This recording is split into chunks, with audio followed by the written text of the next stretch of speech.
Praise the Lord, प्रभु के नाम की स्तुति हो। आज सुबह के समय आप सबको हम स्वागत करना चाहते हैं आज की सभा, आराधना सभा में। कितने लोग पहली बार आए? क्या पहली बार कोई हमारे बीच आ जाए? कोई है? ओके, पहली बार कोई नहीं। ताली बजाने का मौका हम छोड़ेंगे नहीं। जो बार बार आए वो अपने आप ताली बजा सकते हैं। कल रात की बारिश देखकर मेरे को लगा नहीं कि बहुत भयंकर बारिश थी, कई जगहों पर पानी भरा रात को हमने सुना। धन्यवाद परमेश्वर को, धन्यवाद आपको कि आपने चुना कि इन सारी चीज़ों को बाधा बनने नहीं थी, लेकिन परमेश्वर के भवन में आज सुबह के समय आप आए। प्रभु को महिमा मिले, प्रभु के नाम को स्तुति मिले। इस साल जब हम मजबूत बनने के ऊपर ध्यान दे रहे हैं, अंदरूनी भागों में, हमारे अंदरूनी भागों में हम सामर्थ्य को पाए, ताकत को पाए। कितने लोग आशीषित हुए अब तक? हाँ, आमीन। कितने लोग सोचते हैं सच में कि हाँ, कि हम सोचते थे कि हम थोड़े मजबूत तो है, पर ये साल 6 महीने खत्म हुए, 7वां महीना भी खत्म होने आ रहा है। तब मुझे लग रहा है कि नहीं, इतना मजबूत भी नहीं था मैं। ऐसा लग रहा है? इतना मजबूत भी नहीं था। मुझे लगा कि मैं सालों से प्रभु को जानता हूँ, मजबूत तो हूँ, पर नहीं, कमजोर पाता हूँ अपने आप को। सोचते ऐसे? कोई बात नहीं। परमेश्वर को धन्यवाद कि प्रभु हमारे से बात कर रहा है। प्रभु हमें कई सारे विषयों के द्वारा, कई सारे टॉपिक्स के द्वारा हमें बार बार याद दिलाता आ रहा है कि नहीं, मजबूती की जरूरत हम में से हर किसी को है। मजबूत, आज शायद आप अपने आप को मजबूत पाते होंगे, पर परमेश्वर चाहता है आप और मजबूत बनो। और हर किसी के लिए मजबूत होना अलग है, ठीक है? सुमित के लिए और मजबूत होना अलग है, और सुब्रतो के लिए और मजबूत होना अलग है। हम सब के लिए और मजबूत होना अलग है, और हम ही ये जानते हैं कि किन किन पहलुओं में, किन किन क्षेत्रों में हमें और मजबूत होना है। आमीन? मानते हो? हाँ। आज सुबह के समय जब हम परमेश्वर के वचन के सामने हैं और उसकी उपस्थिति हमारे बीच में, धन्यवाद वर्शिप टीम को। बहुत ही अद्भुत आराधना का समय था और परमेश्वर ने हमारे दिलों से मुलाकात ली है कि नहीं? है कि नहीं? और वर्शिप चल रहा था, शेरिल ने अपना छोटा संदेश जब आता, और मैं वर्शिप के एंड के तब सोच रहा था कि 10:45 हो गए, ऑलमोस्ट सब तो हो चुका है। इतनी अच्छी वर्शिप हो गई, इतनी अच्छा संदेश मिल चुका है, अब एक और संदेश की क्या जरूरत है? आमीन। पाया आपने कुछ परमेश्वर से? और पाना चाहते हो? ओके, सो हम आगे बढ़ेंगे। पिछले दिनों हम सब इस विषय के ऊपर पास्टर जीव हमसे बात कर रहे थे कि कैसे हमें मजबूत बनना है। तो ये परमेश्वर में, किस में मजबूत बनना है? अपने आप में मजबूत बनना है? परमेश्वर में मजबूत बनना है। और परमेश्वर में मजबूत इस क्यों बनना है हमें? क्योंकि हमारा विरोधी, हमारा शैतान, हमारा विद्रोही, हमारा दुश्मन ताकतवर है और वो चालाक है। कई सारे हमने चीज देखे, जब पास्टर जीव बता रहे थे हमारे शैतान, हमारे दुश्मन के चालाकी के बारे में, उसके क्रूरता के बारे में, उसके अनफेयर गेम, मंची करता है, चीटिंग करता है, इन सब चीज़ों पर हमने ध्यान दिया। और उसके बाद पिछले 2-3 सप्ताह से हम परमेश्वर के हथियार को लेकर लड़ने के बारे में, कैसे हमारे युद्धों को लड़ना है, कैसे हमारे लड़ाइयों को लड़ना है, उसके हथियार को लेकर उस पर ध्यान दे रहे थे। आज हम थोड़ा उससे हटकर, लेकिन मजबूती की ओर ही ध्यान देते हुए ध्यान देंगे। मैं चाहता हूँ हमारे बाइबल खुले और मत्ती रचित सुसमाचार उसका 26वां अध्याय, उसका 36 से लेकर 46वां वचन।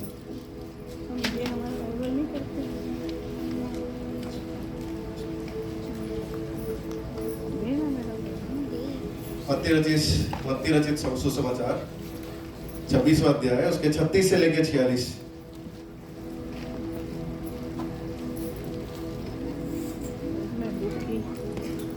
निकाला आप सबने? मैं चाहता हूँ आप निकाले बाइबल में,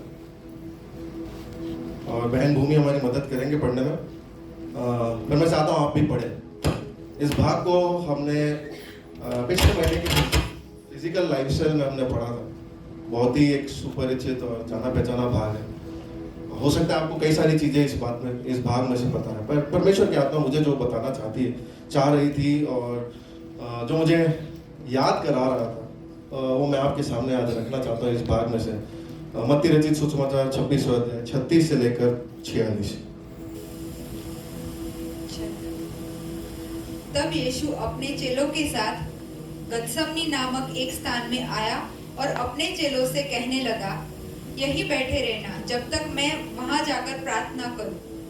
वह पतरस और जब्दी के दोनों पुत्रों को साथ ले गया और उदास और व्याकुल होने लगा। तब उसने उनसे कहा, मेरा जी बहुत उदास है, यहाँ तक कि मेरा प्राण निकला जा रहा है। तुम यहीं ठहरो और मेरे साथ जागते रहो।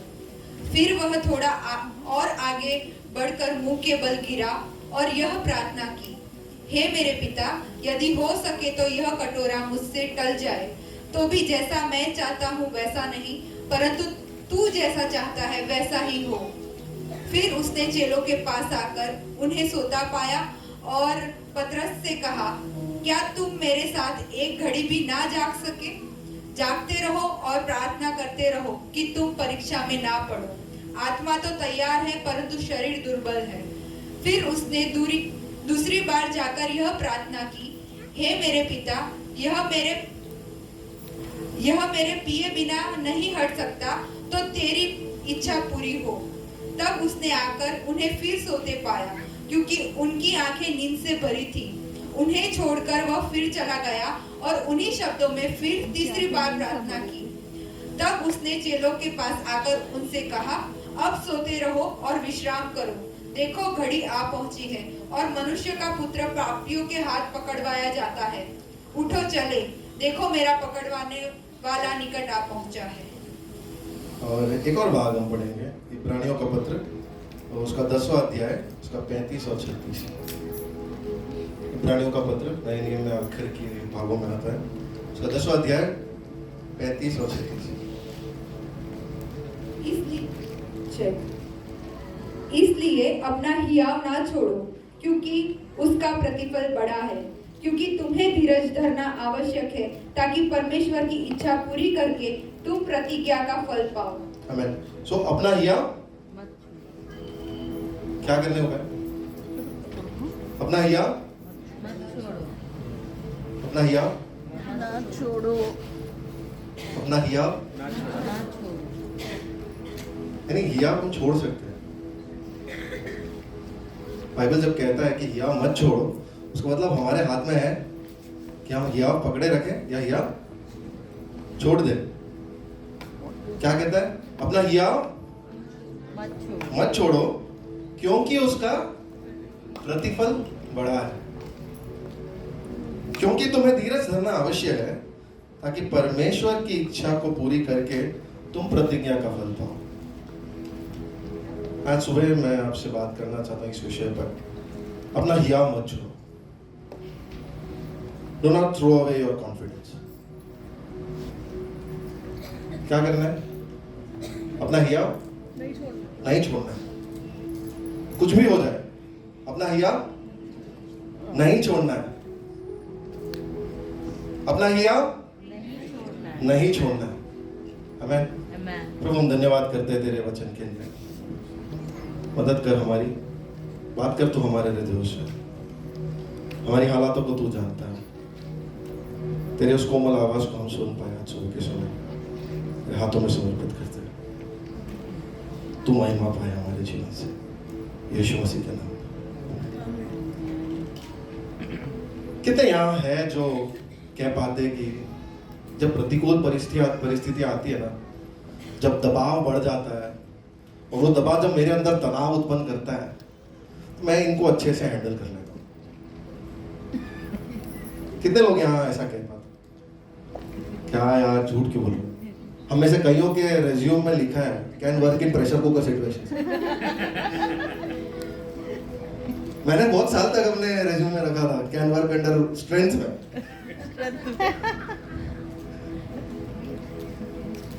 कितना कैसा लगता है कि वो दबाव को हैंडल कर सकते हैं अच्छे से। प्रतिकूल परिस्थितियां जो तनाव आपके ऊपर डालते हैं ना, उसको आप अच्छे से हैंडल करते हैं।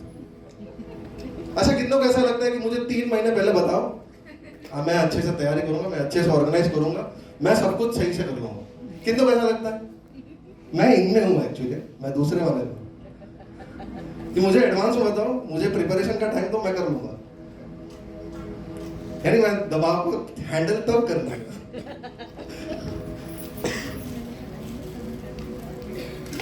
परमेश्वर का वचन कहता है कि अपने हियाव को ना छोड़ो जब प्रतिकूल अवस्थाएं तुम्हारे ऊपर गिरती है।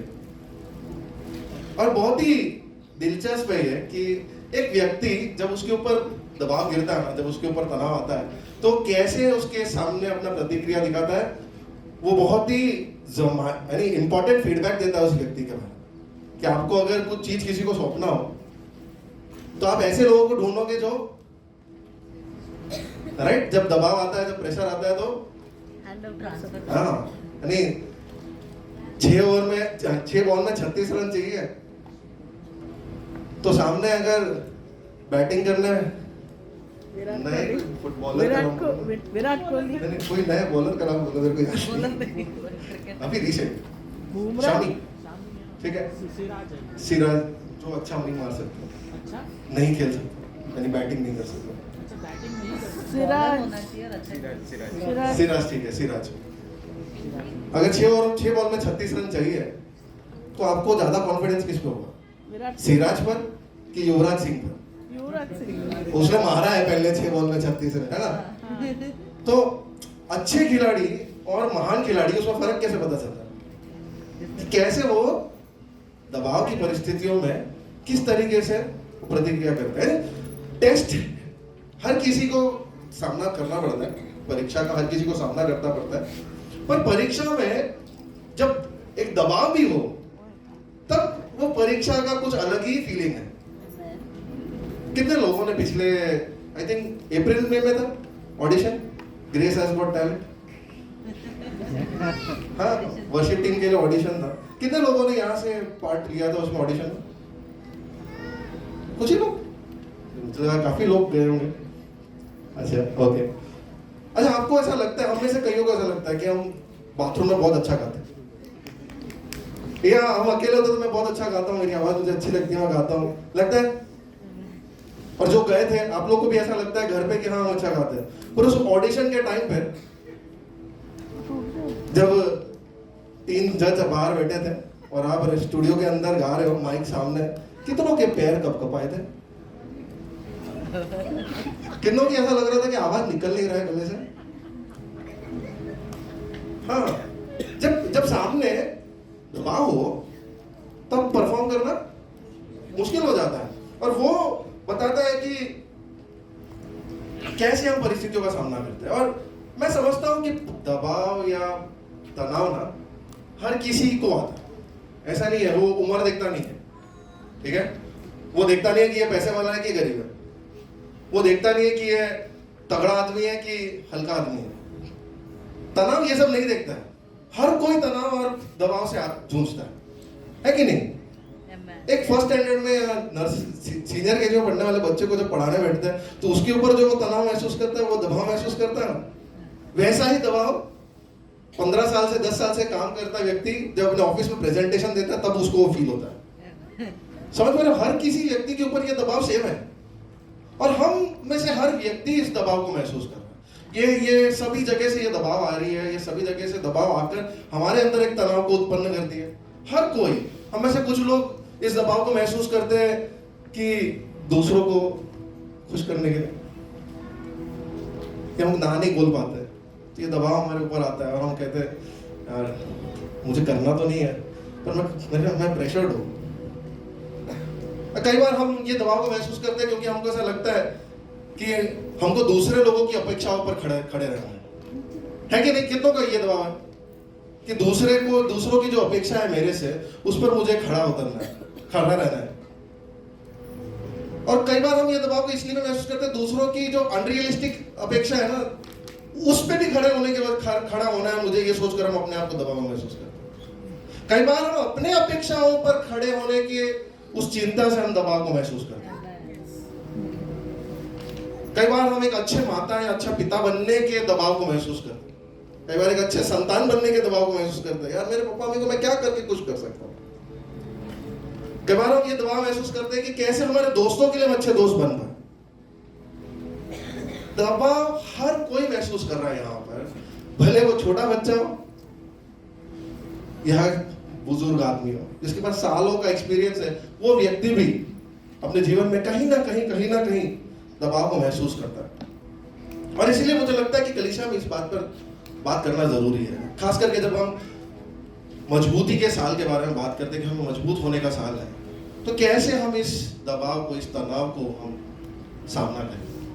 तो पता है कि जब परमेश्वर आपको बुलाता है ना, परमेश्वर ने आपके जीवन में जो बुलाहट रखा है ना, उसको कोई नहीं छीन सकता। हमारा सबसे बड़ा शैतान, हमारा दुश्मन, सबसे बड़ा दुश्मन शैतान, वो भी हमारे ऊपर परमेश्वर का जो बुलाहट है उसको नहीं छीन सकता, उसको छू नहीं सकता। आपके बुलाहट को पूरा करने के लिए परमेश्वर आपके अंदर कुछ वरदानों को देता है, कुछ हुनर को देता है, शैतान उसको भी नहीं छू सकता, क्योंकि वो वरदान आपको उस बुलाहट की ओर जाने के लिए सक्षम बनाने के लिए, शैतान उसको भी नहीं छू सकता। पर पता है शैतान क्या छू सकता है? शैतान आपके हियाव को छू सकता है। उसे पता है कि अगर वो आपके हियाव को छू लेगा ना, आपके हियाव को कैसे भी वो पकड़ लेगा ना, उसका गला घोट देगा ना, तो आप आपके बुलाहट में आगे कदम रखने की जगह डर कर पीछे हट जाओगे। और शैतान हर बार यही कोशिश करता है कि कैसे भी मैं इसके हियाव को, मैं इसके हियाव का गला घोटूं।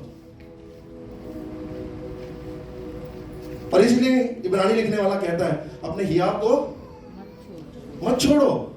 दबाव की परिस्थितियां, तनाव की परिस्थितियां, विपरीत प्रतिकूल अवस्था आप महसूस करोगे अपने जीवन में, वो अनिवार्य है, वो आएगा आपके जीवन में। पर क्या नहीं करना है? हिम्मत नहीं हारना है, हियाव नहीं छोड़ना है, क्योंकि शैतान की नजर आपकी हियाव पर है। शैतान को पता है आप क्या बनने वाले हो। शैतान ये भी जानता है कि आपके पास वो बनने के लिए आपके पास सब कुछ है। पर ये एक चीज, इसको अगर मैं, इसकी हियाव को मैं पकड़ लूं, इसका दम घोटने लगूं, इसको छीन लूं उससे, तो ये वहीं खत्म हो जाए।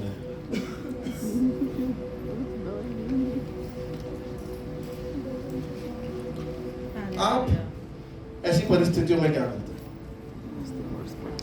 क्या आप अपने हियाव को फिसलता हुआ जाते हुए महसूस करते हैं कभी?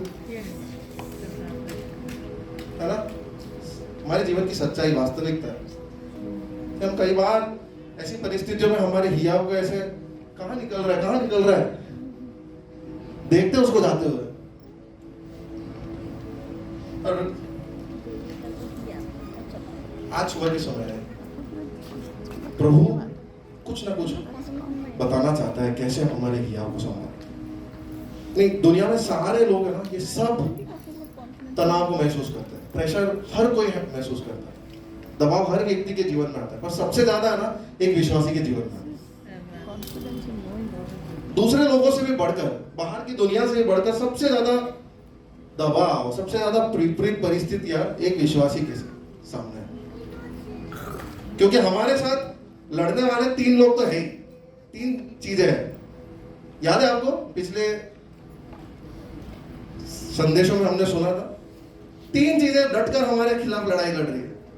सबसे पहले संसार, राइट? संसार हमारे साथ लड़ाई लड़ रही है। दूसरा शैतान, हमारा दुश्मन शैतान, वो हमारे साथ निरंतर एक लड़ाई में है।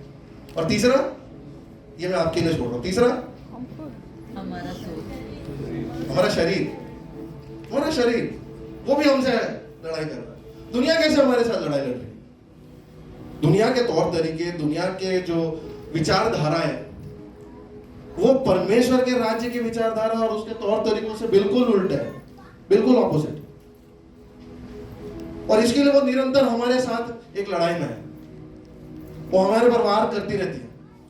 संसार कहता है कि तुम्हें सबसे श्रेष्ठ बनना है, सबसे उत्तम बनना है, तो तुम्हें कई लोगों के कंधों के ऊपर पैर रखकर ऊपर जाना है। और परमेश्वर का राज्य कहते हैं तुम्हें सबसे श्रेष्ठ बनना है तो सबसे नीचे आओ, सेवा करो, लोगों के गंदे पैर साफ करो। संसार कहता है कि अपने आप को बेचो, तुम्हारे अंदर हुनर है तो अपने काबिलियत को बेचो, बताओ सबको कि तुम कितने स्ट्रांग हो, डालो सब जगह पर कि तुम इतने काबिल हो, अपने बिजनेस कार्ड सबको दो। पर परमेश्वर का राज्य कहता है कि सक्सेस या प्रमोशन परमेश्वर की ओर से आता है और वो नम्र लोगों का पीछा करती है। ऑलरेडी हम एक लड़ाई में हैं। संसार कहता है कि तुम अपनी मर्जी के मालिक हो, तुम्हें जो करना है करो, तुम्हें जैसा जीना है जियो, तुम अपने मर्जी के मालिक हो। पर परमेश्वर का राज्य कहता है नहीं, तुम तुम्हारे खुद के नहीं हो, तुम्हें मैंने अपने लहू को देकर दाम लेकर खरीदा है। तो देख रहे हो, संसार और परमेश्वर का राज्य दोनों ऑपोजिट है। और इस वजह से एक विश्वासी संसार के सामने हमेशा एक जंग में है, बार बार उसके वार को महसूस कर रहा है। और ये कम नहीं है तो शैतान भी तैयार है, वो भी अपने वार को मारता रहता है। कैसे करता है शैतान? काफी डिटेल में हमने पासेज को सुना, बट एक चीज बताना चाहता हूं। कई बार शैतान झूठ उपयोग करता है, झूठों का राजा है वो। यूहन्ना 8 में कहता है वो झूठों का एक्सपर्ट है, झूठ बोलने में और झूठ को फैलाने में और झूठ को लोगों के मनों में बिठाने में वो एक्सपर्ट है। और कई बार वो झूठ उपयोग करेगा आपके जीवन में, और उसकी चालाकी पता है आपको क्या है?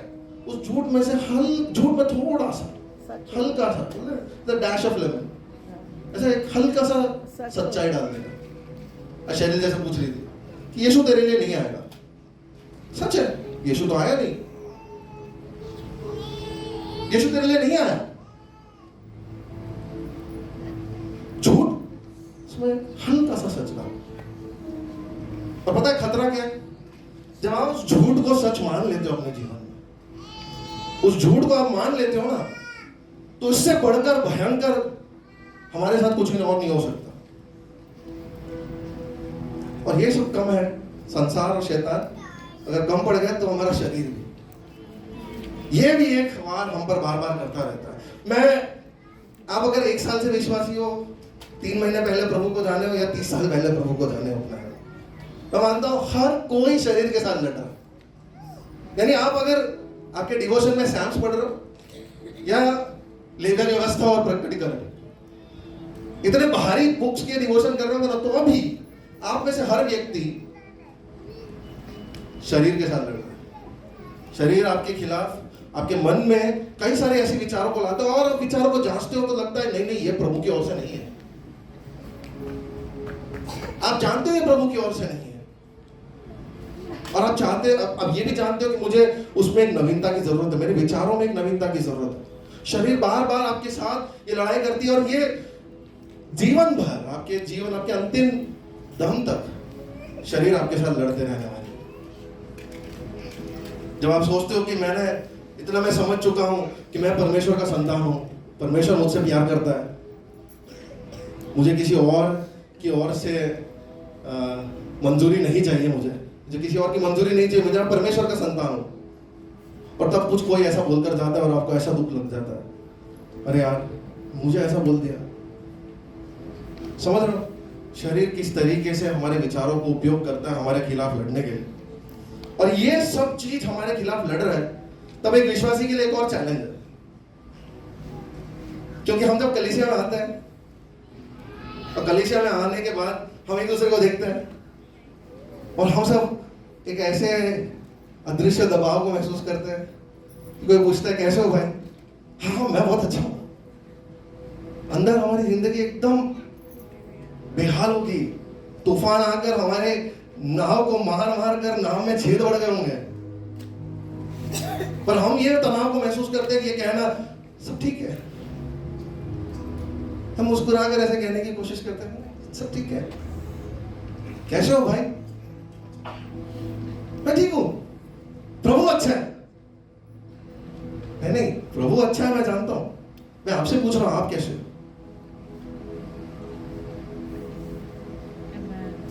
समझ पा रहे हो?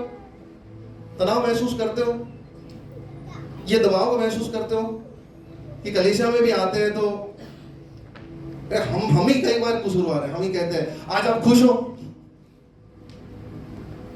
और आप खुश नहीं होते, फिर भी आप झूठ बोलने के लिए, मुस्कुराकर कहने के लिए दबाव को महसूस करते हुए कहते हैं हाँ, खुश है।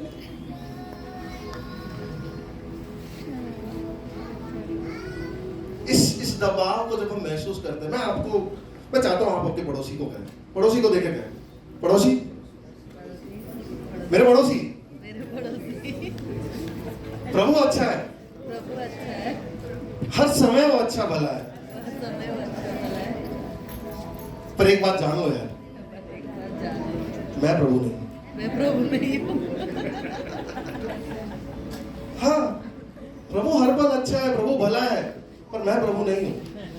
क्योंकि मैं अपने जीवन में कभी कभी तनाव को महसूस करता हूं, मैं कभी कभी गुस्सा महसूस करता हूं, मैं कभी कभी निराशा महसूस करता हूं, कभी कभी किसी ने कुछ बोल दिया तो मैं उसकी वजह से दुखी महसूस करता हूं। और जब ऐसा होता है कि कई बार मैं अपने भावनाओं को, अपने जज्बातों को संभाल नहीं पाता और मैं टूट जाता हूं, और मैं इतना ओवरवेल्म्ड हो जाता हूं कि मुझे समझ में नहीं आता, कोई कुछ पूछे मुझे मन करता है आंसू आए मेरे आंख में, ऐसा निकल के आ रहे हैं, पर मैं रोक देता हूं। मैं अपने भावनाओं को, जज्बातों को नहीं समझ पाता, मैं तनाव से इतना भर जाता हूं कि मैं ये भी नहीं जानता कि मेरा रवैया ढंग का नहीं है।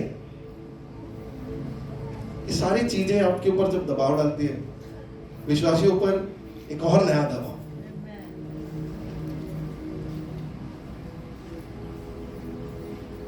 मैं मेरी मम्मी से कई बार बात करता हूँ, शेरिंग से, कि मुझे कुछ करने के लिए ज्यादा बोल मत करो, मैं कर लूंगा, पर मैं अपने मन से बोल के मैं खुद करना चाहता हूँ। कोई बोलेगा ना, वो प्रेशर मेरे से नहीं हैंडल होगा।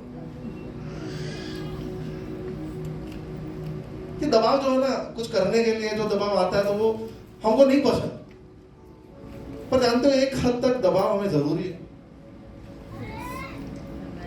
एक हद तक हमको दबाव जरूरी है।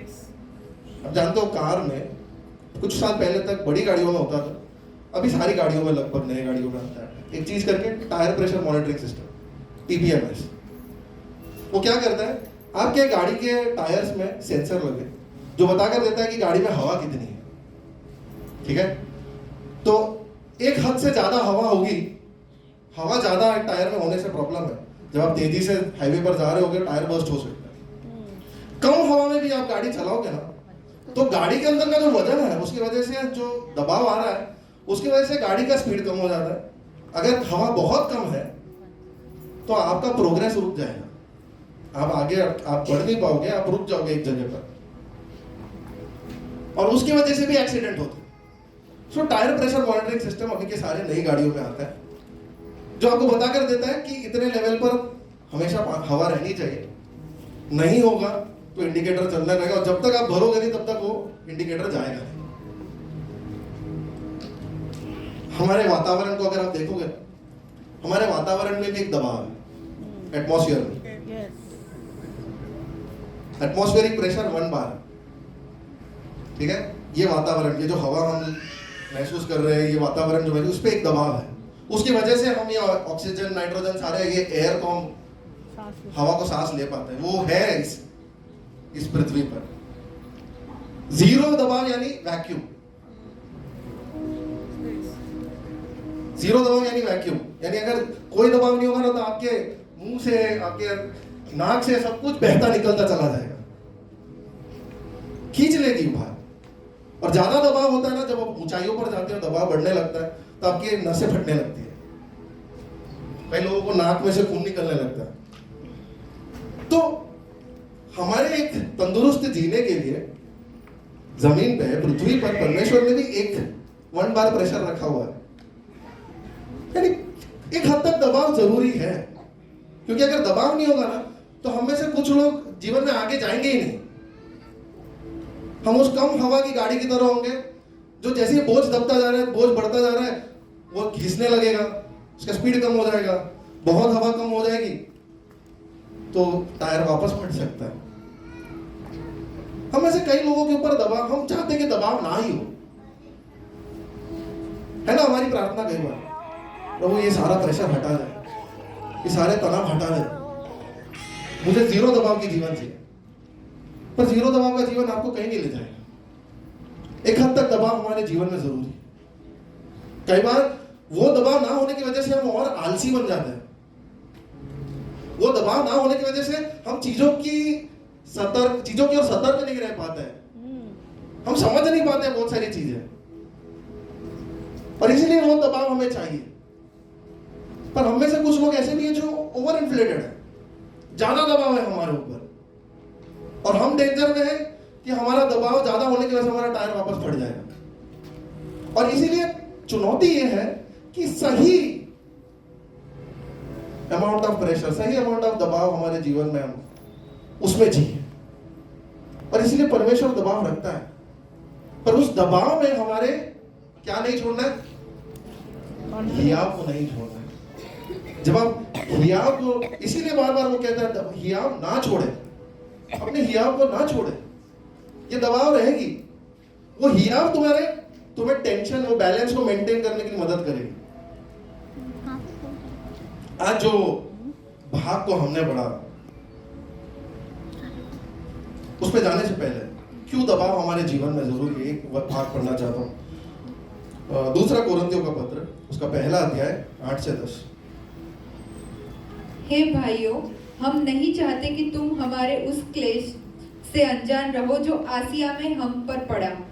हम ऐसे भारी बोझ से दब गए थे जो हमारी सामर्थ्य से बाहर था, यहाँ तक कि हम जीवन से भी हाथ धो बैठे थे। वरन हमने अपने मन में समझ लिया था कि हम पर मृत्यु की आज्ञा हो चुकी है, ताकि हम अपना भरोसा ना रखें, वरन परमेश्वर का जो मरे हुओं को जिलाता है, उसी ने हमें मृत्यु के ऐसे बड़े संकट से बचाया और बचाएगा। और उस पर हमारी यह आशा है कि वह हमें आगे को भी बचाता रहेगा। पहले भाग को जब पढ़ा, इस भाग के पहले वाले पार्ट को आपने जब पढ़ा, तो आप क्या देख रहे हो, पौलुस को कंप्लेन करते हो, शिकायत कर रहे हो। ऐसा लगता है पौलुस, और हमको लगता है पूछा पौलुस तो ओके है क्या, तो ठीक है, क्योंकि वो कह रहा है कि हमारे ऊपर इतना बड़ा बोझ का एक दबाव है, इतना बड़ा दबाव कि वो कहता है कि हमको लगा कि हमारी मौत की सजा हमारी बोल दी गई, डेथ सेंटेंस। वहां पर लिखा है कि उसके ऊपर वो इतने बड़े बोझ को महसूस कर रहा है, इतने बड़े बोझ के दबाव को महसूस किया उसने, कि उसे लगा कि अब तो मृत्यु ही है। लेकिन फिर वो पलट लेता है उसके बाद के वर्ष में। पौलुस कई सारी गहरी बातें इन कलीसिया को लिखता है। कोरिन्थ की कलीसिया को जब लिख रहा है तो अपने हृदय के अंदर की गहराई से चीजों को निकालकर उनको बता रहा है, और ऐसी चीजें बता रहा है, देखो यार इतना बड़ा बोझ और दबाव मेरे ऊपर मैंने महसूस किया कि मुझे लगा कि मैं मर गया, खत्म मेरा जीवन। लेकिन फिर वो बताता है कि मुझे ये दबाव इसके लिए जरूरत है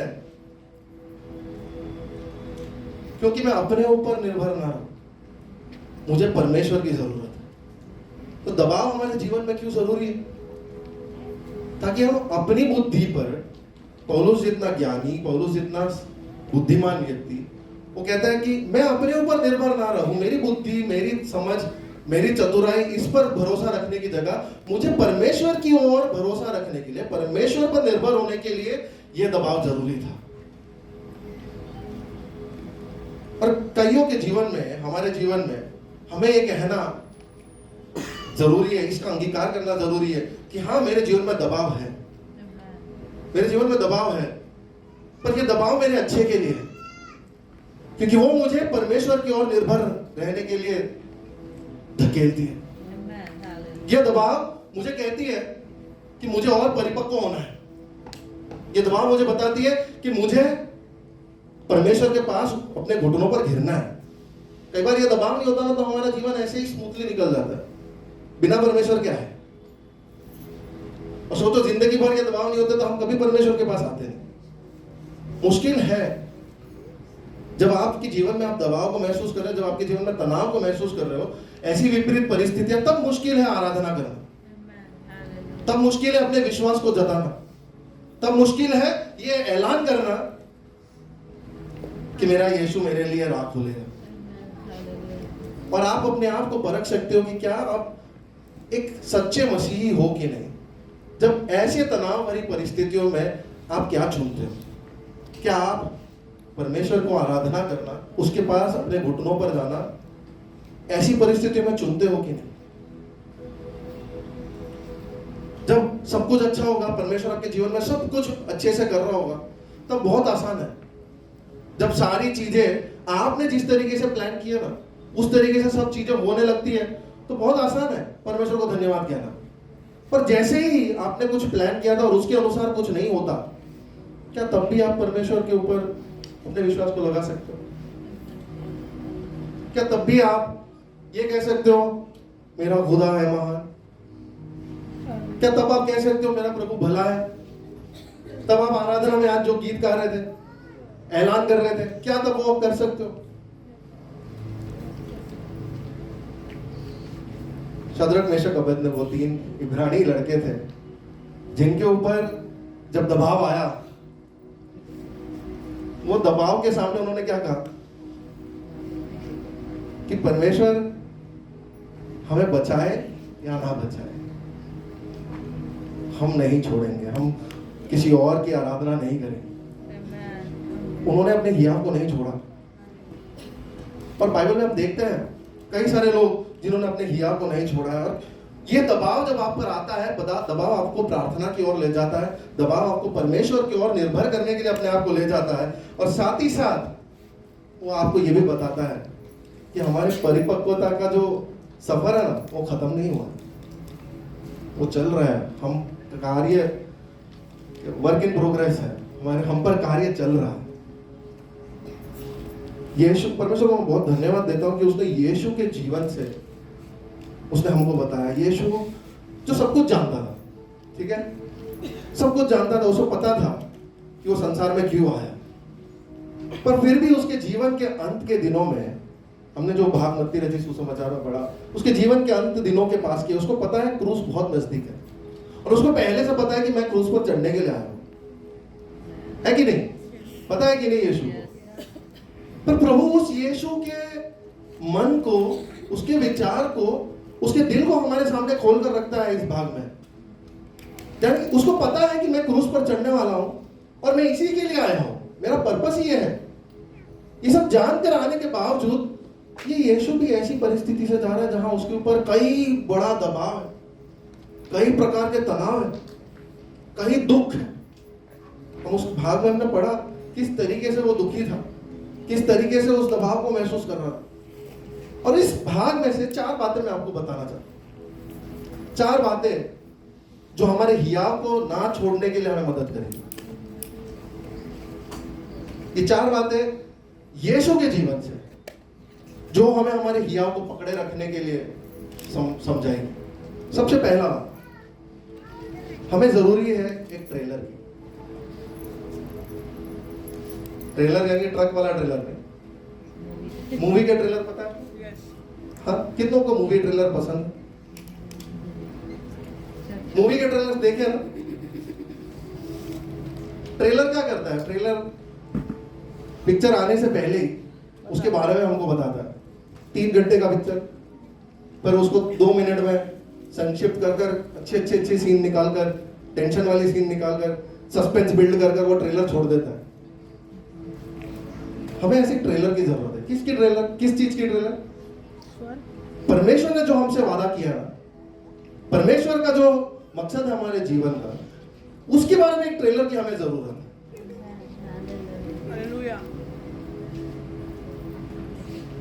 जो मूवी देखना चाहते हैं, आप लोग अगर विनय भाई के साथ मूवी देखने जाओगे ना, तो 2 टाइप के लोग जो होते हैं उसमें से एक ही टाइप के लोग जा सकते हैं। एक जो मूवी अगर 7 बजे शुरू हो रही हो तो 6:45 को घर से निकलते हैं, और दूसरे विनय भैया जैसे जो 7 बजे की मूवी के लिए 5:30 से पहुंच जाते हैं, और वो मूवी के स्टार्टिंग का कोई भी ट्रेलर मिस नहीं करना है। वो कर्क रोग वाला ऐड है ना, वो भी उनको मिस नहीं करना, और सारे ट्रेलर वो पूरा देखेंगे। सो अगर आप विनय भाई के साथ मूवी में जा रहे हो तो वो आपके साथ नहीं आएंगे अगर आप 15 मिनट पहले निकल रहे। ट्रेलर आपको उत्सुकता बढ़ाती है, और जब आप वो ट्रेलर देखते हो ना, कुछ मूवी के ट्रेलर, अब आज के दिन अगर आप देख रहे हो तो बताएगा जल्द आ रहा है दिवाली पर। अरे दिवाली और 3 महीने 4 महीने है, देर है। और हम मार्वल जो देखते हैं उसमें कुछ कुछ ट्रेलर में तो ऐसा दिखता है कमिंग सून, जल्द आ रहा है करके छोड़ देते हैं। यानी हम अब दिमाग चलाते रहो ये आएगा कब आएगा कब, और इतना सस्पेंस क्रिएट कर देते उस ट्रेलर में, इतनी अच्छी चीजें दिखा देते, इतना अच्छा बिल्डअप दिखा देते, इतना सस्पेंस दिखा देते कि यार देखना है देखना है देखना है, पर 1 साल कैसे वेट करें। और ये कमिंग सून का क्या मतलब है? कुछ तो डेट लिखते हैं, अगर देना ही था निकालना ही था तो कमिंग सून क्यों डाला। और मैं सोचता हूँ परमेश्वर ऐसे ही है। परमेश्वर हमारे जीवन में हमारे मकसद के बारे में, हमारे उसकी योजना जो हमारे उसके बारे में एक ट्रेलर देता है और ट्रेलर देके छोड़ देता है। अब पता है ट्रेलर से दिन से पिक्चर रिलीज होने के दिन तक एक तनाव हमेशा, एक दबाव हमेशा रहता है। और वो दबाव में अगर आप अपना धीरज खो बैठोगे ना तो मूवी देखने का मजा चला जाता है। ठीक वैसे ही हमारे जीवन में जब परमेश्वर उसकी योजनाओं का, उसके प्लान का जब हमें ट्रेलर दिखाता है ना, और उसकी संपूर्णता के दिन तक कई बार हमारे ऊपर भी ये दबाव आते हैं। कई बार जीवन में हम दबाव इसलिए महसूस कर रहे हैं, ये जो समय है रिलीज, ट्रेलर और रिलीज के बीच का समय, उसमें हम ये दबाव को महसूस कर रहे हैं। और ये हमारे अंदर धीरज उत्पन्न करने की जगह अगर हम हमारे हिया को छोड़ बैठते हैं तो हम चूक जाते हैं उस वादे को पूरा होते देखने से। और कई बार क्या होता है, परमेश्वर हमसे बात करता है, कुछ कुछ चीजों में हम जब काम कर रहे होते हैं तो प्रभु हमको दिखाता है, एक ऐसा एक सीन लेके आता है जहां पर हम शांति महसूस कर रहे हैं, हम मजा महसूस कर रहे हैं, और हमको लगता है मैं इसी के लिए बना हूं। शायद वो आपके जीवन का ट्रेलर है जो प्रभु ने दे दिया है। और होता क्या है, 2 दिन बाद, 1 महीने बाद, 4 महीने बाद वो नौकरी चली गई, और आप सोचते हो अब तूने तो मुझे बोला था, तूने तो मुझे दिया था। प्रभु बोलता हाँ मैंने दिया तुझे, मैंने वो ट्रेलर दिया था, पर फिर प्रभु तूने ले क्यों लिया? प्रभु बोलता है मैंने कहा था कमिंग सून, जल्द आ रहा है। और मैं पूछता हूं प्रभु जल्द कब? वो तेरे लिए नहीं है, वो मेरे लिए है, आएगा। कई बार इस जो पीरियड है ना, ये जो भाग है, इसमें हम हमारा धीरज खो बैठते हैं और हमारा हिया खो बैठता है। पर आप बाइबल में जहां पे भी देखोगे ना, परमेश्वर ने हर व्यक्ति को कुछ ना कुछ ट्रेलर दिया था, और जो अपने ट्रेलर को पकड़कर, हिया को पकड़कर रहे, उन्होंने उसकी भरपूरी को अपने जीवते में नहीं देखा तो उनके संतानों ने देखा। अब्राहम को देखिए, अब्राहम को परमेश्वर ने ये ट्रेलर दिखाया कि देखो आसमान में जितने तारे हैं उतने संतान मैं तुझे दूंगा। और वो उसकी बीवी सीनियर सिटीजन, यानी अपनी हालात में वो ट्रेलर देखकर भी सोचते हो कि कैसे मुमकिन है। और वो ट्रेलर की ओर हम देखते हैं, अब्राहम गलतियां भी करता है। प्रभु का जो कमिंग सून था वो सारा के गोद में से था, उसके कोख में से था, पर अब्राहम जाता है हगर के कोख से निकालने के लिए। समझ रहे हो, अब्राहम गलतियां कर रहा है, पर परमेश्वर ने उसको जो ट्रेलर दिया उसको फिर भी पकड़ रहता है। और हम देखते हैं बाद में उसके वंश को, जो आज संसार में आसमानों में जितने तारे उससे भी बढ़कर है। यूसुफ, वो दोनों सीनियर सिटीजन थे, ये बेचारा यंग यूथ है, यंग अडल्ट है शायद। जब उसको प्रभु ने ट्रेलर दिखाया, उसको दिखाया कि सूरज और चांद और तारे उसके सामने झुके हैं, दंडवत है, यानी अधिकार का उसको एक ट्रेलर दिखाया, एक 16-17 साल के लड़के को। अब सोचो उसके दिमाग में, यार इतने जल्दी प्रभु ने मुझे इतना बड़ा ट्रेलर दिया है, पूरा कब होगा? उसके सफर को देखोगे तो आप समझ ही नहीं पाओगे कि वो बेचारा कैसे अपने हिया को पकड़े रखा। एक तो उसके भाइयों ने उसको तिरस्कार किया, गड्ढे में गया, गड्ढे से वो गया पोतीफर के घर, पोतीफर के घर में एक गलत आरोप की वजह से वहां से निकलकर जेल में गया। और वो सोच रहा होगा प्रभु मेरी पिक्चर कब आने वाली है, तूने बोला। पर यूसुफ छोड़ता नहीं है अपने हिया को, और हम देखते हैं कि उसका एक दिन आता है जब प्रभु ने जो उसे ट्रेलर दिखाया था वो पिक्चर रिलीज होती है। यीशु गत्सेमने के बगीचे में, हम यीशु को देख रहे हैं और उसके सामने ऐसा एक मौका है, वो ऐसी परिस्थिति में, ऐसा दबाव में है, उसको पता है सब कुछ, ठीक है, उसके पास ट्रेलर ऑलरेडी है उसके पिक्चर का, पर वहां पर हम इब्रानी 12 का 2 पढ़ते हैं ना, वहां पर बहुत अद्भुत, बहुत अच्छे शब्दों में लिखा, बहुत प्यारे शब्दों में, कि यीशु उसके सामने उसने जो आनंद को देखा ना, उस आनंद को देखते हुए उसने उस क्रूस के दर्द को भी सहन कर लिया। वो आनंद कौन था पता है? मैं और आप। यानी उसको भी एक ट्रेलर है, और उस ट्रेलर की वजह से वो गेत्सेमने के बगीचे में वो हिम्मत पाता है। हम सबको एक ट्रेलर की जरूरत है, क्योंकि उस ट्रेलर को अगर हम देखेंगे ना, तो हम हिया पकड़कर बैठ सकते हैं हमारी पिक्चर रिलीज होने के लिए। अगर आप नहीं पाए हो प्रभु से वो ट्रेलर, प्रभु से मांगे। तो पता है, कई बार आपके ट्रेलर को देखने के बाद भी शैतान आपके ऊपर वार करता है। वो क्या बोलता है पता है आपको? वो पायरेटेड मूवी लेके आता है, आपके पिक्चर का पायरेटेड मूवी, जिसमें कुछ ढंग का दिखता नहीं है, आंखें गड़गड़ के। प्रभु ने 4K मूवी बनाई है, पर आपको कौन सा 360, हाँ, बहुत छोटा वाला 640x240 वाला, इतना पिक्सेलेटेड इमेज को मूवी लेकर आता है कि आप देख ही नहीं पाते हो। और उस मूवी में तो लोग आगे स्क्रीन के आगे चल के जा रहे हैं, उनकी परछाइयां, आवाज दूसरी भी आ रही है। शैतान ऐसे झूठे मूवियों को लेकर आकर आपको खींचने की कोशिश करता है। यीशु के साथ उसने किया, जब उसके सामने परीक्षा, 40 दिन के उसके उपवास के बाद परीक्षाओं को लेकर आया वो, और यीशु कहता है कि सब कुछ मैं तुझे दे दूंगा। यीशु के पास 4K मूवी का ट्रेलर था कि सारा संसार उसका है, जब वो क्रूस पर चढ़ जाएगा, सब कुछ परमेश्वर ने उसके लिए बना के रखा है।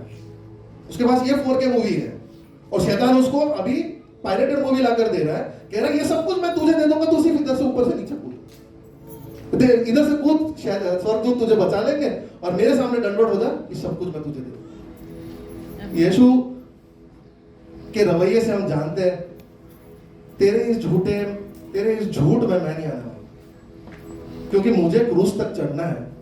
मेरे क्रूस के मृत्यु के बाद, मेरे पुनरुत्थान के बाद सब कुछ मेरा ही है। समझ पा रहे? सबसे पहले आपको क्या जरूरत है? ट्रेलर की, मांगे प्रभु से। दूसरी चीज जो आपको जरूरत है वो एक जगह की, यू नीड अ प्लेस। ये भाग जब हम पढ़ते हैं ना, तो इधर वो जगह नहीं दिखती, समझ में नहीं आता, पर हमें ऐसी एक जगह की जरूरत है जहां पर हम परमेश्वर को मिलते हैं, परमेश्वर हमसे मिलता है। ऐसी एक जगह जहां पर हम प्रार्थना और संगति परमेश्वर के साथ महसूस करते हैं। क्यों पता है ये जगह की जरूरत है हमें? क्योंकि ये वो जगह है जहां पर हम परमेश्वर से वो ट्रेलर पाए। अगर आपको आपके जीवन का ट्रेलर चाहिए ना, तो ये वो जगह है जहां पर आप वो ट्रेलर देख पाओगे। मत्ती और मरकुस जब इस भाग के बारे में लिखते हैं ना, तो वो पढ़कर ऐसा लगता है कि यीशु मसीह जीवन के अपने अंतिम दिनों में जब इतने बोझ से दबा हुआ था, तब अचानक से गत्सेमने की वाटिका में आया और वो वहां पर आकर प्रार्थना करता है।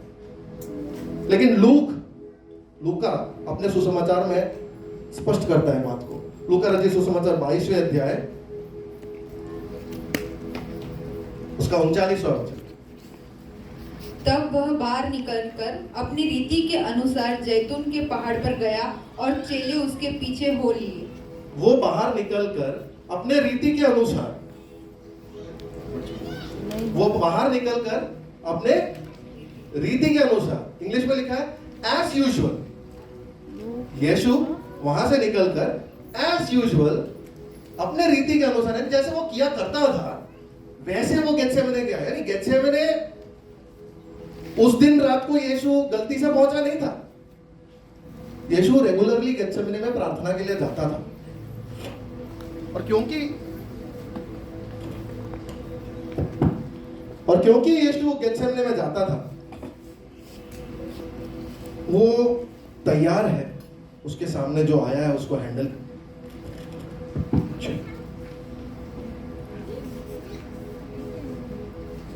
तो उसका एक रेगुलर रूटीन था, गेत्सेमने में जाना, अपने पिता के साथ समय बिताना, प्रार्थना करना। क्योंकि वहां जाकर वो परमेश्वर से और सामर्थ पाता था। मैं पूछना चाहता हूं आपको, क्या आपके पास ऐसी कोई जगह आपके जीवन में, ऐसी कोई जगह जहां पर आप नियमित तौर से रोज जाते हो, कंसिस्टेंटली जाते हो प्रभु के पास? प्रॉब्लम क्या है पता है?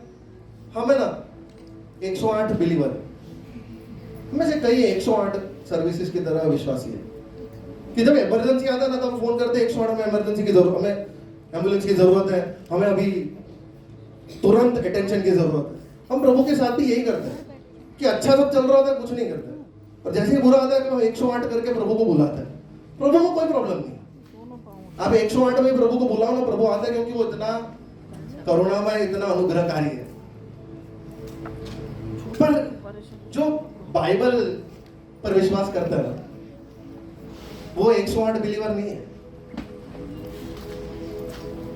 वो उस परमेश्वर के साथ एक रेगुलर मुलाकाती में रहते हैं। भजन संहिता 91 का 1 कहता है, जो परम प्रधान के छत्र छाया में हमेशा रहता है, वो सर्वशक्तिमान परमेश्वर से ठिकाना पाएगा, सुरक्षा पाएगा। यानी उसके छाव के नीचे रहना, रहने वालों को सुरक्षा, उसके छाव के नीचे जो रहते आते हैं उनके लिए सुरक्षा है। यानी प्रभु के पास बार बार जाकर नियमित तौर से जाने वालों के लिए एक सुरक्षा परमेश्वर ने रखी है। और जब आपके जीवन में यह स्थान नहीं देखते हो, तब आप दबाव में अपने आप को फिसलता महसूस करो। जब आप दबाव आपके ऊपर आता है और तब आप जगह ढूंढने जाते हो ना, आपको पता ही नहीं चलता। जब आपके ऊपर तनाव वाली परिस्थिति आती है और तब आप ढूंढने जाते हो, तो आपको समझ में नहीं आता कि मैं किधर शरण पाऊं। कई बार तो हम हेडलेस चिकन बोलते हैं इंग्लिश में, कि हमको समझ में ही नहीं आता, हम कहां इधर उधर देखे बगैर दौड़ते हैं कि कहीं पे भी कहीं आराम मिलता है, और उस चक्कर में हम फंस जाते हैं। शैतान यही कोशिश करता है कि वो ये स्थान हमसे चुरा ले, और हमें लड़ना है शैतान से कि हमारी इस जगह को हम सुरक्षित रखें। मेरा और मेरे परमेश्वर के साथ जो ये स्थान है, उसको शैतान खींचने की कोशिश करता है, और मुझे और आपको जरूरत है कि हम उसके लिए लड़ें, क्योंकि उसको पता है वो अगर ये स्थान आपसे हटा देगा ना, तो आपका हिया का दम घुटने लगेगा। और इसलिए जरूरी है कि आप आपके इस स्थान के लिए लड़ें। सो पहला था, आपको एक ट्रेलर की जरूरत है। दूसरा आपको क्या जरूरत है? एक स्थान, परमेश्वर के साथ की एक जगह की आपको जरूरत है। तीसरा, मत्ती रचित सुसमाचार उसके 26 के 36 से 38, 26 से 38। तब यीशु अपने चेलों के साथ गतसमनी नामक एक स्थान में आया और अपने चेलों से कहने लगा, यहीं बैठे रहना जब तक मैं वहां जाकर प्रार्थना करूं। वह पतरस और जब्दी के दोनों पुत्रों को साथ ले गया और उदास और व्याकुल होने लगा। तब उसने उनसे कहा, मेरा जी बहुत उदास है, यहाँ तक कि मेरा प्राण निकला जा रहा है। तुम यहीं ठहरो और मेरे साथ जागते रहो।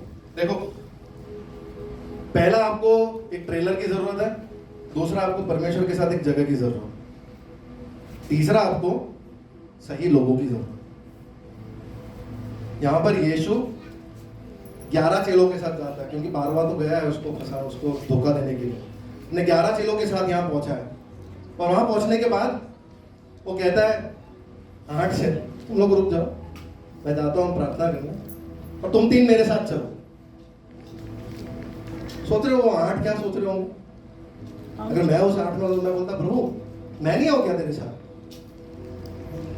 हमारी जरूरत नहीं है क्या तुझे? पर यीशु उनसे उतना ही प्यार करता था जितने ये 3 से करता था। पर यह समय जब दबाव उसके ऊपर इतना बढ़ चुका है, तब वो कुछ करता है वहां पर, और उनको एक सिद्धांत बता रहे, एक बहुत गहरा सिद्धांत होता है। जब जीवन में दबाव आपके ऊपर बढ़ता है ना, तो एक बड़े समूह के साथ आप नहीं आगे बढ़ सकते। आपको एक छोटे भरोसेमंद समूह की जरूरत है, कुछ लोगों की। पूरे कलीसिया की आपको जरूरत नहीं है। आपके जीवन के सबसे दबाव की परिस्थितियों में सब आप सबसे प्यार करते हो, लेकिन कुछ लोग हैं जो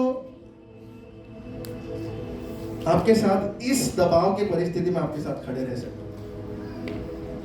यानी जैसे जैसे आपके ऊपर दबाव बढ़ता जा रहा है, आपका जो समूह है ना वो छोटा होता जाता है। प्रॉब्लम क्या है पता है? हमारे कलीसिया में और सभी कलीसियाओं में या तो हमारा समूह बहुत बड़ा है या तो हमारा समूह है ही नहीं। ये जो इनर सर्कल है, जीसस के, यीशु के पास 3 थे, हम में से कईयों के पास कोई एक भी नहीं है। या तो हमारे पास इतने सारे लोग हैं, और इतने सारे लोग होने की वजह से जब उनके सामने जब हम इस दबाव, पता है क्या होता है, जब हमारे पर दबाव होता है ना, हम एक कमजोरी की परिस्थिति में होते हैं। We are vulnerable. जब हम दबाव को महसूस करते हैं ना, मुझे खुद को नहीं पता मैं क्या बोल रहा हूं। मैं जब दबाव को महसूस करता हूं तो मैं खुद जैसा नॉर्मल हूं ना, वैसा नहीं होता हूं, और मेरे मुंह से ऐसे शब्द निकलते हैं जो मेरे से नॉर्मली एक्सपेक्टेड नहीं है, या मैं खुद नहीं चाहता ये मैं बोलूं। और जब मेरे ऊपर तनाव और प्रेशर जब बढ़ता है तो कई बार मैं अपने रवैये पे कंट्रोल नहीं रहता, मेरे प्रतिक्रिया पे कंट्रोल नहीं होता। कई बार मेरे विचार जो है ना वो धुंधले हैं, मिक्स्ड अप है। और हर व्यक्ति के पास ये मैच्योरिटी नहीं है कि आपकी कमजोरी को हैंडल करे। जब आप पूरी कलीसिया को आप अपनी कमजोरी को जाकर बताते हो, पूरी कलीसिया को, हर किसी में वो क्षमता नहीं है कि आपकी कमजोरी को समझ पाए।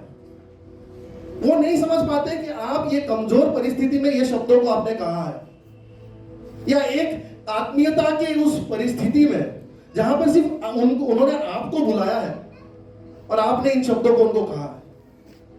हर कोई सही तरीके से उसको आंक नहीं सकता। और इसीलिए यीशु बता रहा है कि जब जीवन में दबाव बढ़ता जा रहा है, उसके जीवन की ऐसी परिस्थिति जहां पर वो कमजोर है, ये यीशु कुछ महीनों पहले, इसने जब आंधी तूफान आई थी नाव में, तब ये यीशु सो रहा था, और शिष्य जब उसे बुला रहे थे तो उनको बोलता है, तुम क्यों खामखा चिंता कर रहे हो? वो यीशु आज इन्हीं लोगों को लेकर, 3 लोगों को लेकर जाता है और कहता है, मेरे लिए प्रार्थना करो। समझ रहे हो? वो एक कमजोर हालत में है, और हो सकता है वो जो 8 है उनमें ये मैच्योरिटी नहीं है उसके इस कमजोरी को समझने के लिए। और यीशु ये 3 को ले जाता है और हमें बताता है कि हमारे जीवन में ऐसे लोग होने जरूरी है। हम चूक जाते हैं, हमारे पास कोई ऐसा एक व्यक्ति नहीं है, या तो फिर बहुत बार सारे लोग, पर हमारे ध्यान को खींच रहा है कि नहीं, ऐसे कुछ लोग, ऐसे सही लोग तुम्हारे जीवन में जरूरी है, जिनको जाकर तुम बताओ, जिनको जाकर तुम ये कहो, अपनी कमजोरी में, अपने तकलीफों को, अपने असमंजस से भरे विचारों को तुम उनके साथ बांट सको। बहुत जरूरी है कि जब ऐसी कमजोरी में, जब तनाव आपके ऊपर बढ़ गया, दबाव बढ़ गया और कमजोर आप पाते हो, उस समय आप गलत लोगों के हाथ ना लें, क्योंकि गलत लोग आपके उस कमजोरी का फायदा उठाएं। वो अपने स्वार्थी प्लान्स को पूरा करने के लिए आपका गैर इस्तेमाल करेंगे। बाइबल में हम शिमशोन के बारे में देखते हैं, उसकी कमजोरी को जानकर दलाला ने उसको फंसा दिया। और इसलिए बहुत जरूरी है कि हम बहुत सतर्क रहें कि हम किन लोगों के पास जा रहे हैं। यीशु इन 3 को लेकर जाता तो है, और जब हम पिछले महीने बाइबल स्टडी कर रहे थे, हम में से कई लोगों ने ये नोट किया कि यार यीशु तुमको बुला रहा है, उसकी जरूरत है, उसने 3 साल तक तुम्हारी इतनी सारी जरूरतें पूरी की, आज उसकी जरूरत है तो तुम कैसे सो गए यार? वो बोल रहा है कि प्रार्थना करो मेरे साथ जगो। मैं बहुत पतरस को और यूहन्ना को वो जो कहता है कि मैं इस तरीके से दुखी हूं कि मुझे लग रहा है मेरा प्राण जा रहा है, और हम सब बोल रहे थे कि यार तुम कैसे सो गए? एक ही तो चीज मांगी थी उसने तुमसे। तो कई बार ऐसा होता है, ये शिष्यों ने जो किया ना, वो हमको इंसानियत की या मनुष्य की कमजोरियों की, उनकी सीमाओं को बताता है कि एक हद तक ही वो कर सकते हैं। आपके पास सही ट्रेलर होगा, आपके पास सही जगह होगी, आपके पास सही लोग भी होंगे, पर ये लोग अपनी सीमाओं से रुके हुए हैं। उस वजह से शायद वो आपको तब मदद ना कर पाए जब आपको उनकी मदद की जरूरत है। और हम में से कई लोग आज यहां पर टूटे मन के साथ बैठे, क्योंकि हमने इन लोगों से निराशा को पाया है। हमने जिसको अपना समझा था उनसे हमने निराशा पाया है। वो इसीलिए क्योंकि हमने इन लोगों में इतना ऊंचा अपना भरोसा रख दिया था, इतना ऊंचा भरोसा रख दिया था कि बेचारे जब गिरे तो बहुत बड़ा गिराव था, वो पड़ाव था वो, और आप दुखी हो गए। यानी अगर आपका मैकेनिक आपको है ना दुखी करता है ना, वो आपको निराश करता है ना, आपको इतना निराशा नहीं होती। पर किसी व्यक्ति जिस पर आपने इतना भरोसा किया और वो आपके भरोसे पर खड़े नहीं रहता, तो बहुत बड़ी गिराव गिरता है और हम दुखी हो जाते हैं और हम आंकते हैं उनको, हम उनको न्याय करते हैं उस चीज से। पर मैं आपको बताना चाहता हूं, ना आपके लोगों को, क्योंकि उनकी सीमाएं हैं। सही लोग हैं पर उनकी भी सीमाएं हैं। मनुष्य की सीमाएं हैं, उसकी लिमिटेशन है ये। और ना आके उनको, क्योंकि वो उन्होंने आपको निराश किया या वो सो गए, क्योंकि हम भी सोए हैं। समझ पा रहे हो? हमने भी लोगों को निराश किया है। तो जब कोई आपको निराश करता है, उन्होंने मेरे भरोसे को तोड़ा या उन्होंने मेरे विश्वास को तोड़ दिया सोचकर, उनको न्याय ना करें, उनको आके ना, क्योंकि हमने भी कई बार और लोगों के विश्वास को तोड़ा है, उनके भरोसों को तोड़ा है।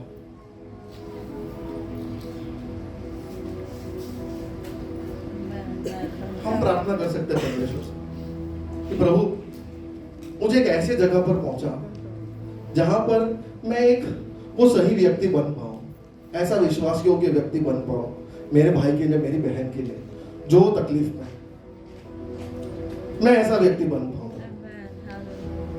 और सही उसी समय प्रभु तो मुझे इतनी अनुग्रह भी दे, इतनी करुणा भी दे कि मैं उनकी ओर करुणा दिखा पाऊं जो मुझे निराश किया। हमारे जीवन में अगर हमारे हियाव को पकड़े रखना है तो ये प्रार्थना करना हमें जरूरी है कि प्रभु तू मुझे विश्वास योग्य व्यक्ति बना किसी के लिए है, और उसी समय अगर लोगों ने मुझे निराश किया है तो मुझे सब हिम्मत दे कि मैं माफ कर पाऊं, मैं उन पर करुणा, उन पर अनुग्रह दिखा पाऊं। हमें सही ट्रेलर की जरूरत है हमारे हियाव को पकड़े रखने के लिए, हमें सही जगह की जरूरत है परमेश्वर के साथ हमारे हियाव को पकड़े रखने के लिए, हमें सही लोगों की जरूरत है हमारे हियाव को पकड़े रखने के लिए। और उसके बाद भी इस भाग में हम देखते हैं कि लोग हमारे हिम्मत या हमारे ताकत या हमारे सामर्थ के स्रोत नहीं है। हमारा स्रोत, हमारे सामर्थ का स्रोत परमेश्वर है। हमें जरूरत है उसके सामर्थ, सही ट्रेलर, सही जगह, राइट प्लेस, राइट पीपल, सही लोग और सही सामर्थ जो परमेश्वर के ओर से आती है। चौथी चीज, यीशु, ये भाग को जब हम पढ़ते हैं तो हम देखते हैं कि शिष्यों ने तो खरे नहीं उतरे, पर यीशु वहां पर एक प्रार्थना करता है।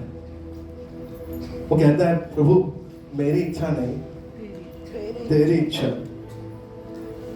और सही ट्रेलर, सही जगह, सही लोग होने के बावजूद जब हम लोगों से भी दुखी, लोग हमारी मदद नहीं कर पाते ना, तो प्रभु हमें याद दिलाता है कि इन शब्दों में सामर्थ्य बहुत है। कौन से शब्दों में? सबसे सामर्थ्यशाली शब्द है ये, मेरी इच्छा नहीं प्रभु तेरी इच्छा।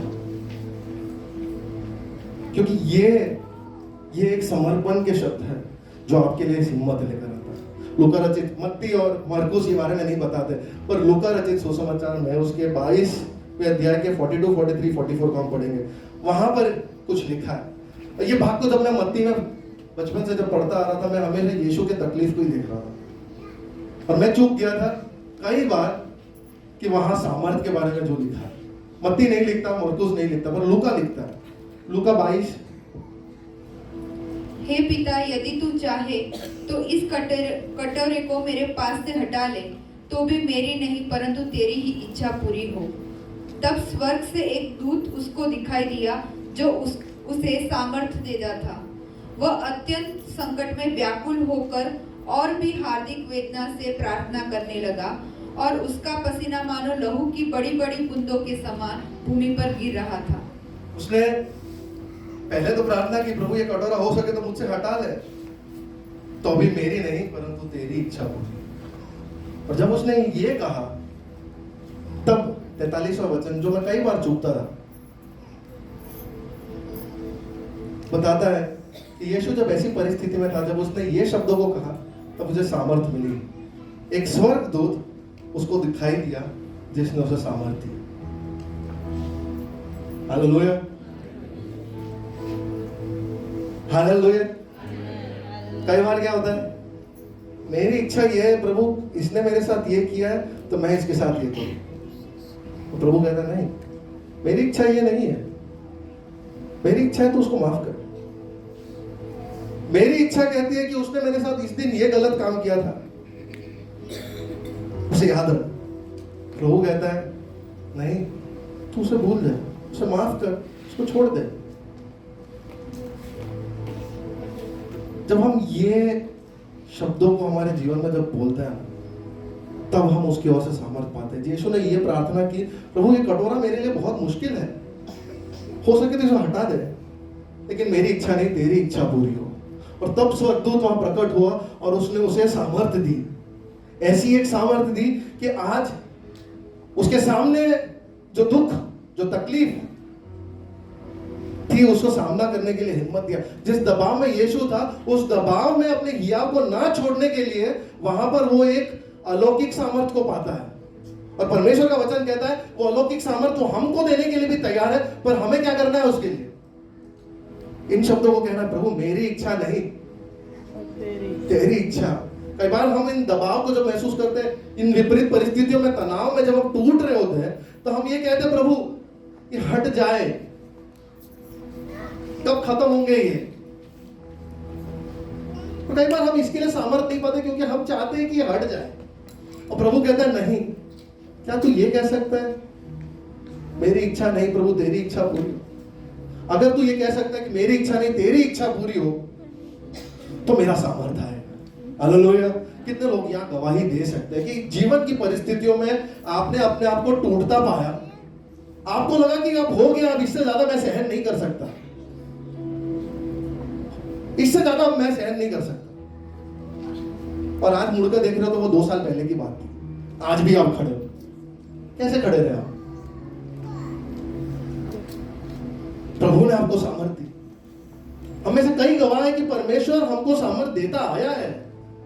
ऐसे हालातों में जब हम टूट रहे थे, ऐसे हालातों में जब हम सोच रहे थे कि अब कुछ नहीं, हमारे लिए कोई हल नहीं, अब इससे ज्यादा हम सहन नहीं कर सकते, उन हालातों में हम निकले हैं, उन हालातों में से हम निकले हैं और आज हम खड़े हैं, हम यहां बैठे हैं। परमेश्वर की ओर से सामर्थ्य को पाके हम यहां बैठे हैं।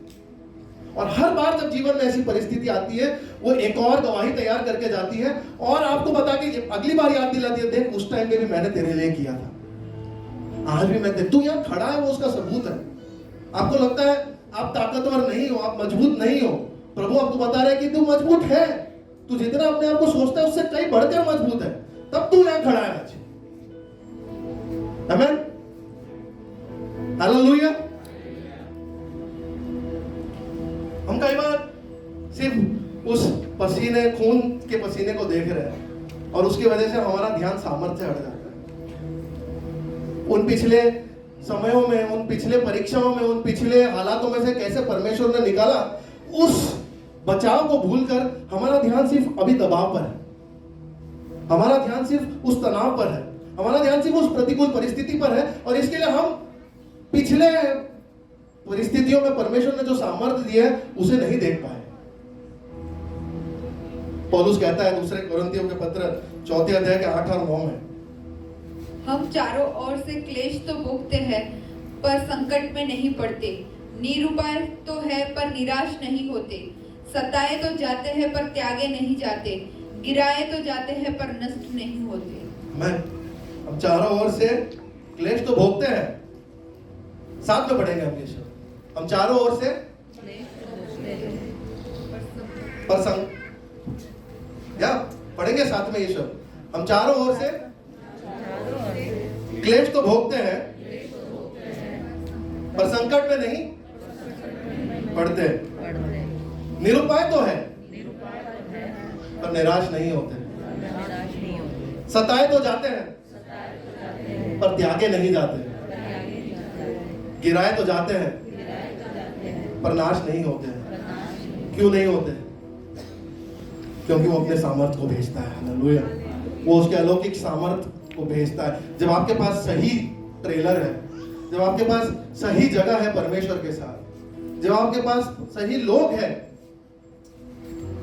और हो सकता है वो लोग भी आपकी मदद ना कर पाए, आपके पास सही सामर्थ्य परमेश्वर देता है। जब आप उसके पास आते हो और कहते हो प्रभु मेरा हित नहीं, मेरी इच्छा नहीं प्रभु, तेरी इच्छा। और जीवन के दबाव की परिस्थितियों में जब सब जगह से दबाव को हम पाते हैं, जब सब जगह से हम टूटते हुए अपने आप को पाते हैं, वो एक और बार याद दिलाता है पिछली बार में मैंने तुझे बचाया था, तू मेरे सामर्थ्य पर ध्यान दे, तेरी परिस्थितियों पर ध्यान मत दे। मेरे सामर्थ्य पर ध्यान देगा ना तो तू हियाव नहीं छोड़ेगा, पर तू अपनी परिस्थितियों पर ध्यान देगा तो तू तेरे हियाव को छोड़ देगा। हालेलुया। क्या हम अपने हियाव को पकड़े रह सकते हैं? इब्रानी 10 का 35-36 वापस हम पढ़ेंगे। इब्रानी 10 का 35 से लेकर 39 तक और हम समाप्त करेंगे, क्योंकि वो बहुत ही हिम्मत देने वाले शब्द हैं।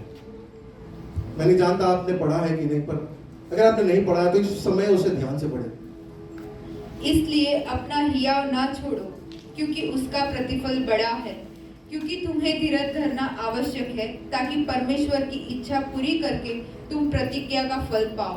परमेश्वर की इच्छा पूरी कर धीरज धरे रहो, लेकिन परमेश्वर की इच्छा पूरी कर तुम उसका प्रतिफल पाओ। स्लोली बोलो। क्योंकि अब बहुत ही थोड़ा समय रह गया है, अब समय बहुत थोड़ा रह गया है, जबकि आने वाला आएगा और देर ना करेगा। आने वाला जो यीशु है वो आएगा और वो देर ना करेगा। पर मेरा धर्मी जन विश्वास से जीवित रहेगा। धर्मी जन विश्वास से जीवित रहेगा। और यदि वह पीछे हट जाए तो मेरा मन उससे प्रसन्न ना होगा। अगर वो अपने हियाव को छोड़कर पीछे हट जाए, मेरा मन उस पर प्रसन्न ना होगा। परमेश्वर कहता है नहीं, हियाव को छोड़कर अगर वो पीछे हट जाए तो शैतान उसके हियाव को खींचने की कोशिश कर रहा है, उसके हियाव का दम घुटने की कोशिश कर रहा है। अगर आप पीछे हट जाते हो तो वो प्रसन्न नहीं होगा। पर हम हटने वाले नहीं कि नाश हो जाए, पर हम हटने वाले नहीं। हम सब मिलकर जोर से चिल्लाएंगे, हम हटने वाले, हम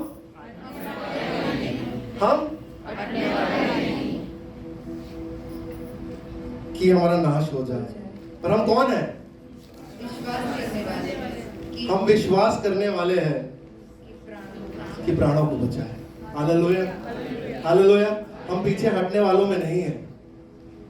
हम अपने हियाव को नहीं छोड़ेंगे, हम अपने हियाव को नहीं छोड़ेंगे, भले कैसी भी परिस्थितियां हो। हम हमारे हियाव को नहीं फेंकेंगे। हम विश्वास करने वाले होंगे, हम ऐलान करेंगे, हम प्रार्थना करेंगे, हम उसको बताएंगे, भले कैसी भी परिस्थितियां हो, प्रभु मैं तेरे पास आ रहा हूं। तूने जो वादा मुझसे किया है, जिसका ट्रेलर तूने मुझे दिखाया है प्रभु, मैं उसकी बाट देखता रहूंगा, मैं धीरज धरा रहूंगा, मैं सही जगह पर आऊंगा, तेरे पास आता रहूंगा, और मैं सही लोगों को अपनी कमजोरियों में शामिल करूंगा। और मैं ये भी जानता हूं प्रभु वो मुझे नहीं शायद मेरी मदद कर पाएंगे, क्योंकि मेरा सच्चा सामर्थ तेरी ओर से केवल है। और वो सामर्थ तब मैं पाऊंगा जब मैं कहूंगा मेरी इच्छा नहीं प्रभु, मेरे सपने टूट गए हैं, मैंने जो सोचा था वैसे कुछ नहीं हो रहा, मेरी योजनाएं असफल हो रही है, मैंने अपने बारे में जो देखा वो सब कुछ मुझे समझ में नहीं आ रहा कैसे संपूर्ण होगा। मैं तब भी प्रभु कहूंगा मेरी इच्छा नहीं, तेरी इच्छा पूरी।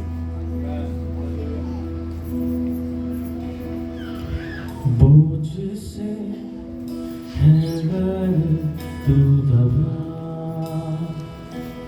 क्लेशों से है कर तू लगा बोझ से है कर तू दबा क्लेशों से है कर तू लगा क्रूस है तेरे हर मर्ज की दवा वही तेरा बना लहू से धुले हैं तेरे गुनाह मिलती है सब खुशबा क्रूस है मेरी मेरे हर मर्ज की दवा वही मेरा बना लहू से धुले हैं तेरे गुनाह मिलती है सब खुशबा मिलती है कुछ खुशबा अब और सदा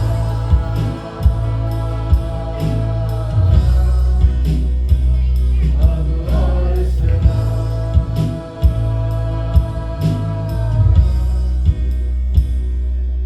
तेरा मुझ में हो यीशु अगर आप आज यहाँ इस दबाव को महसूस कर रहे हैं इन क्लेशों को महसूस कर रहे हैं और इन प्रतिकूल अवस्थाओं से बोझ से भरे जैसा पौलुस कहता है मुझे लगता है मेरी मौत की सजा मुझे कहती है इस तरीके से मैं टूट रहा हूँ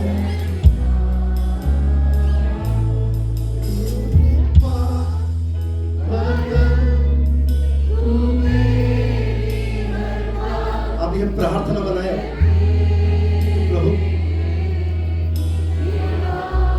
बदल तू मेरे हर बात को तू कर कब्जा मुझ पर प्रभु मुझ पे कब्जा हूँ मैं तेरा हूँ मैं तेरा खुदा हाँ हूँ मैं तेरा खुदा अब और सदा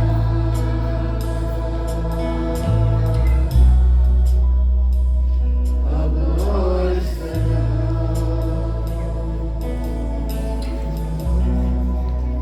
वो तेरे सम्मुख हम है इस समय हम अंगीकार करते हैं परमेश्वर की तरफ कि हम इस दबाव में कई बार हमारे हियाव को फिसलता पाते हैं प्रभु जी इन तनाव की परिस्थितियों में प्रभु कई बार हम इस हियाव को इस कॉन्फिडेंस को हमारे अंदर नहीं पाते हैं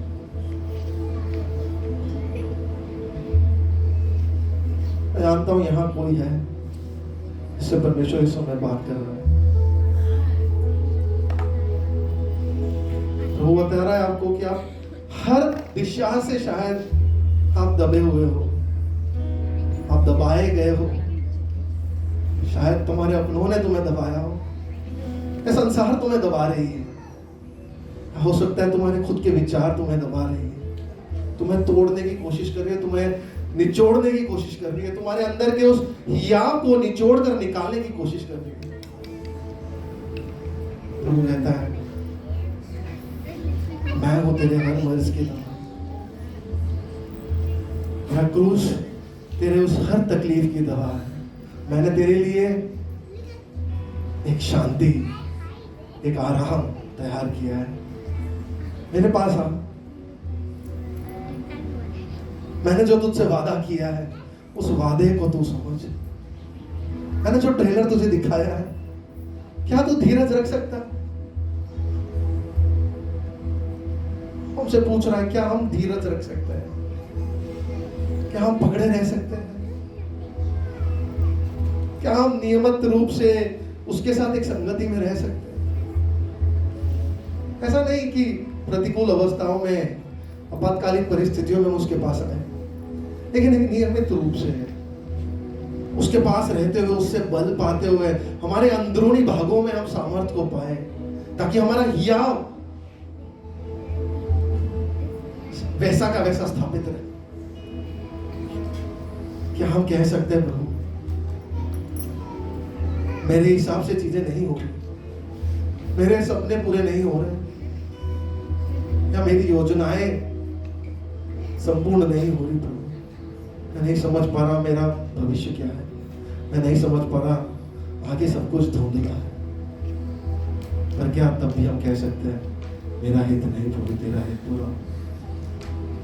सुने प्रभु का वचन कहता है कि सामर्थ्य, वो अलौकिक सामर्थ्य को तब आप पाओगे जब आप ये कहोगे कि मेरा हित नहीं प्रभु, तेरा हित मेरे जीवन में। प्रभु हम अंगीकार करते हैं आज सुबह के समय तेरे सामने, कहते हैं तुझसे कि हम गुनहगार हैं प्रभु, क्योंकि हम अपने भरोसे को तुझ पर लगाने की जगह हम अपने आप हमारे परिस्थितियों में हल ढूंढने जाते हैं। हमारी बुद्धि, हमारे सामर्थ्य, हमारे पैसे, हमारे धन, या हमारे इन्फ्लुएंस, या हमारे ताकत से हम इन्हें सॉल्व करने की कोशिश करते हैं। पर आज मदद कर हमें कि हम तुझसे सामर्थ्य पाए, हम अपने आप को तेरी ओर समर्पित करें। जो तूने हमारे लिए लिखा है वो हमारे हानि के लिए नहीं, हमारे लाभ के लिए है प्रभु। हम उसकी ओर अपने आप को समर्पित करें। हमारे हियाव को हम फेंके ना प्रभु। जब दुष्ट शैतान हमारे हियाव का गला घोटने की कोशिश करता है प्रभु, मदद कर हमारी कि हम डटकर खड़े रहें। हम हारेंगे नहीं, तेरे हथियार को पहनकर हम डटकर लड़ाई करेंगे प्रभु, हम पीछे नहीं हटेंगे, तेरे वचन पर चलेंगे। तेरा नाम महिमा पाए हमारे जीवन से, यीशु मसीह के नाम में मांगते हैं, सुना।